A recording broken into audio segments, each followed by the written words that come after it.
నాలాగా ఎంతమంది కాఫీ పిచ్చోళ్ళు ఉన్నారో అయితే కమెంట్ చేయండి. నేనైతే కాఫీ మానేద్దాం, ఈరోజు మానేద్దాం, రేపు మానేద్దాం, ఎల్లుండి మానేద్దాం, ఏముంది ఒక్క కాఫీయే కదా ఏమవుతుంది, ఇంకొక కాఫీ తాగుదామా, ఇంకొక కాఫీ అన్నట్టు నేను రోజు అట్లా పోస్ట్ పోన్ చేసుకుంటూ వెళ్ళిపోతాను. అది మానడము అవ్వదు. ఇలా షుగర్ వేసుకొని షుగర్ మానేయాలని నేను చాలా రోజుల నుంచి అనుకుంటున్నాను. బట్ అదైతే జరగడమే లేదు. ఒక కాఫీ ఫుడ్ అయినా మానేస్తాను, కానీ ఇట్లా కాఫీ వేసుకోకుండా మాత్రం ఉండను. నాలాగా కాఫీ పిచ్చోళ్ళు ఎంతమంది ఉన్నారు. సో బయట అయితే ఫుల్గా వర్షం పడుతుంది.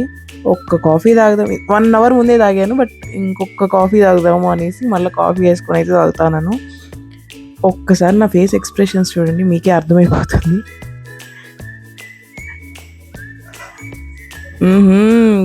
పడిందిగా కాఫీ. ఒక్క కాఫీ తాగితే నా ఫేస్ చూడండి, కాఫీ తాగి ఫేస్లో వేడికి గుల్లలు కూడా వచ్చేసాయి. అయినా కూడా బయట వర్షం పడుతుంది, చల్లగా ఒక కాఫీ తాగుదామని కాఫీ వేసుకొని తాగేసాను. నాలాగా కాఫీ పిచ్చోళ్ళు ఎంతమంది ఉన్నారు కామెంట్ చేయండి.